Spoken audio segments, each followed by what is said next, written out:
Here's how I make better than your grandma's banana bread.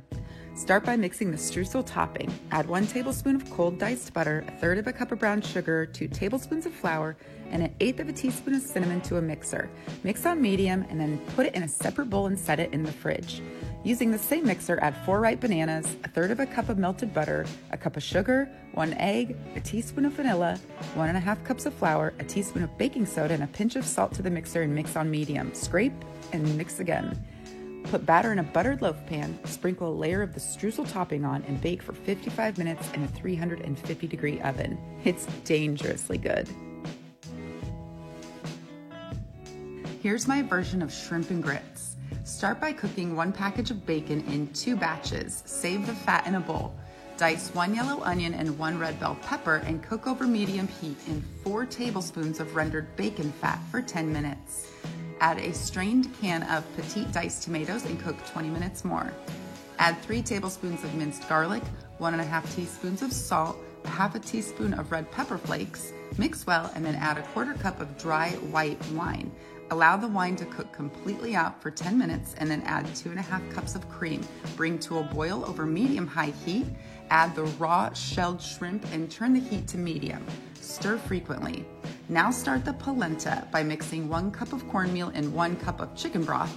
Add that to 3 cups of boiling salted water. Once thickened, add a cup of Parmesan cheese, 1/4 of a cup of sugar, and mix well. Ladle the shrimp over polenta and top with crispy bacon and green onion. Here's how I make the perfect filet at home. Take steaks out of the fridge 40 minutes before cooking. Season liberally with salt and pepper on both sides. Add 2 tablespoons of olive oil to a hot pan. On high heat, add the steaks. Flip after 30 seconds, turn the heat down to medium, and add a pressed clove of garlic and a small bunch of fresh thyme. Now flip the steak every 60 to 90 seconds.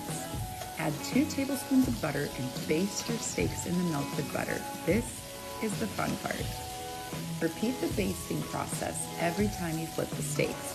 For medium rare, your total cook time is 7 minutes 30 seconds. Don't forget to brown all of the sides of your steak. Remove the thyme and then remove the steak and let rest for 10 minutes under foil. Slice and serve. Here's how I make better than In-N-Out burgers. Start by forming 5 patties with 2 pounds of ground chuck and season with garlic powder, onion powder, salt, and pepper on both sides. Throw patties on a preheated grill, turn burners down to medium, and cook for 6 minutes per side for a medium burger. While those cook, make your fried onions by slicing 1 yellow onion, tossing it in flour, salt, and pepper, and frying it in batches of peanut oil for 1 minute and put on a paper plate to soak up excess oil. Add salt. Fry eggs to desired doneness. Bring burgers inside and put cheese slices on each patty. The heat will melt the cheese. Here's how I build my burger. Cheese, egg, tomato, fried onions, shredded lettuce, mayonnaise, and ketchup. They're perfectly messy and decadent.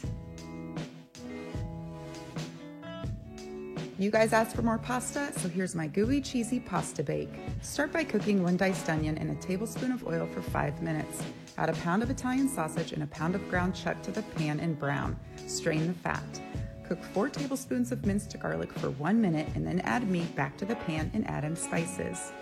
Pour in 2 24-ounce jars of your favorite marinara sauce. I like Prego. Add additional spices, stir, cover, and simmer on low while you boil a pound of pasta. I'm using rotini. For the bechamel sauce, melt 4 tablespoons of butter and whisk in 1/4 cup of flour. Cook 2 minutes and then add 2 cups of whole milk and a cup of cream. Cook for 5 minutes until thick and then add salt, pepper, and Parmesan cheese. Whisk and set aside. Mix strained pasta with meat sauce and pour into a 9x13 dish.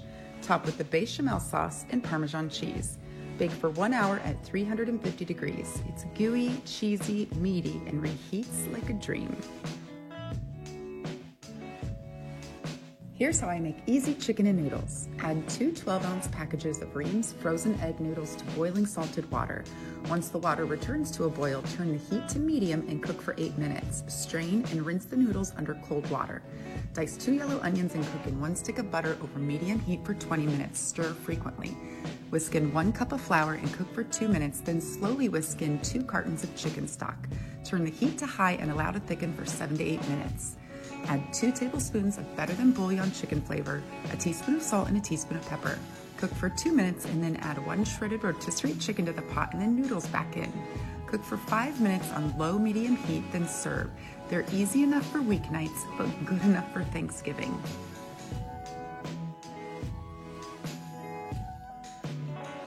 Here's how I make creamy garlic chicken.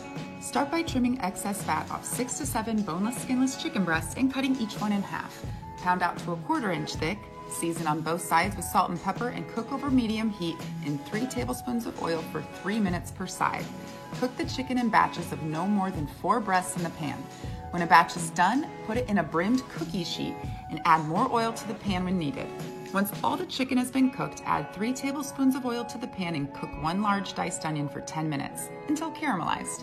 Add 5 cloves of minced garlic, cook 2 minutes more, then pour in 1 cup of chicken broth and 2 tablespoons better than bouillon chicken flavor and allow to cook down for 10 minutes. Don't skip this step. This is what thickens the sauce. After 10 minutes, add 16 ounces of heavy cream and seasoning to the pan and cook another 10 minutes until thick. Pour sauce over your chicken breasts and cook in a 375-degree oven for 15 minutes. It's the perfect chicken dish. Here's part 2 of the Funfetti Dream Cake. Once cakes have cooled for at least 90 minutes, you can stack them. Create icing dams on the outside of each layer so the filling doesn't spill out under the weight of the cake layers. My professional baker sister Anna Cakes taught me that. I'm using a gallon-sized Ziploc bag with a hole cut in the corner to pipe my icing. You don't need piping bags if you don't have them. Start piping more icing around the outside of the cake where the layers meet and begin the process of thinly spreading the icing around the sides and top. Build your icing layers rather than slapping a bunch on right away. You can also make a crumb coat if you want a really clean final look, but I'm not that worried about it. Keep adding icing and spreading. A cake decorating spin stand helps the process, but I don't have one. Once you've reached your desired amount of icing, for us we wanted a thin layer, decorate with rainbow sprinkles and store in the fridge until you're ready to serve. The cake is dense, moist, sweet, but not too sweet, and you could charge by the slice. It's ridiculous. Here's part 1 of the Funfetti Dream Cake. Start with the filling. Combine sugar, flour, salt, whole milk, and egg yolks over medium heat, whisking constantly until it becomes thick like pudding. Then turn off the heat and whisk in butter and vanilla. Cover and cool in the freezer for 2 hours. For the cake, mix 1 Funfetti box mix with 2 sticks melted butter, a cup of whole milk, and 4 eggs. Mix on high for 2 minutes until fluffy.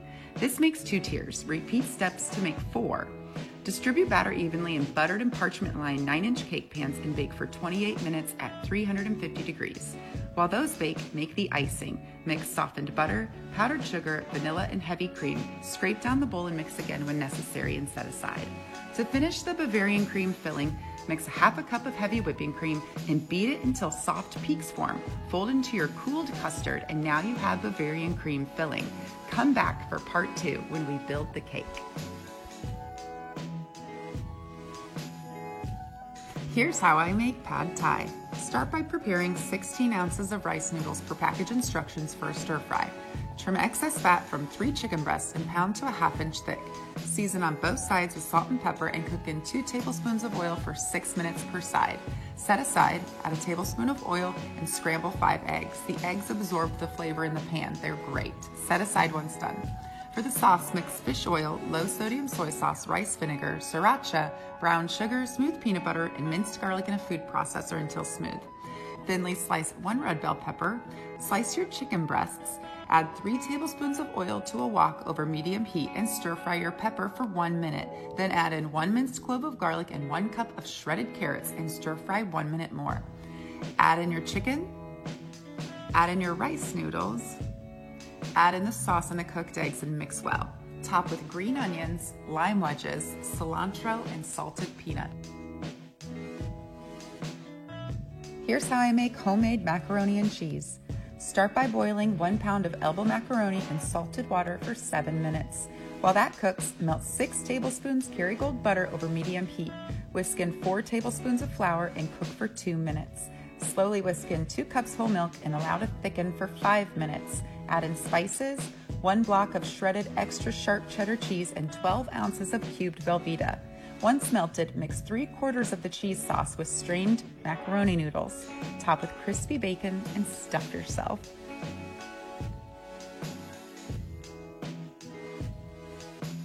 Tired of gaining weight during quarantine? Make acai bowls. Start by slicing your favorite fruit. I'm using kiwi, strawberries, and banana. Blend 1 packet of acai puree, I got mine at Trader Joe's, 1 1/4 cup frozen berries, 3 strawberries, a date, and a 1/2 cup of vanilla almond milk. Add to a bowl and top with fruit in a pretty design. You can do so many variations. It's fun coming up with new bowls. For texture, add seeds, nuts, or like me, coconut shavings. It's so healthy and delicious.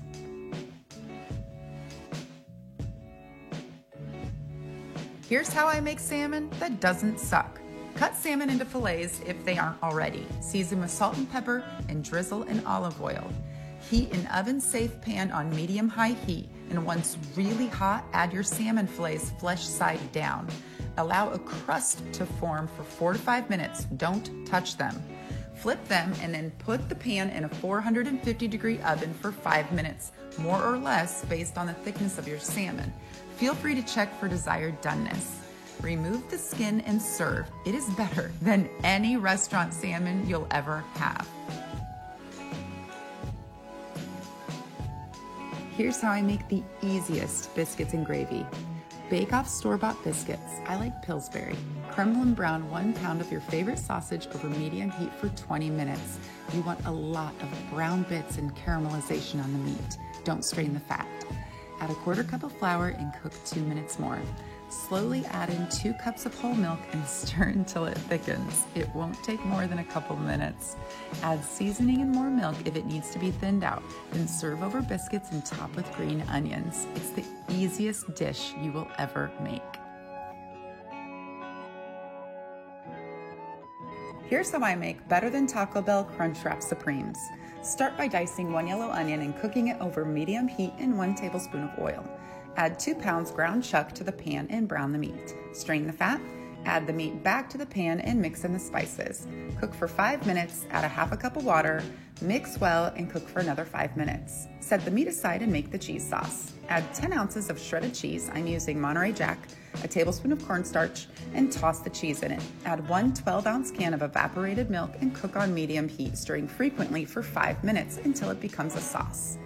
With the burner off, add 5 tablespoons of meat to a burrito-sized tortilla, cheese sauce, shredded cheese, a tostada, sour cream, tomatoes, shredded lettuce, a street-sized taco tortilla, then fold up the edges. Turn the burner on high and toast both sides of your Crunchwrap Supreme. Leave whole or cut in half. You won't believe how good it is. Let's make Romano chicken, and it's actually healthy. Pound your chicken just like this. Season it up with garlic powder, salt, and black pepper. Cook your chicken 4 minutes per side, flip it over, and that's what you want, that beautiful brown color. Once all your chicken is done, you're gonna add 1 large onion to your pan. Add a little bit of red wine vinegar to deglaze. 4 cloves of garlic. Add in 1 28-ounce can of crushed tomatoes. Sprinkle in some Italian seasoning, don't even worry about measuring, some dry basil, salt, and black pepper. You're gonna stir and let this simmer for 30 minutes on low. I'm actually gonna add a tablespoon of stevia. Add in 1 cup of heavy cream. 1 cup. Yep, I did it. And then you're gonna pour your sauce over the chicken.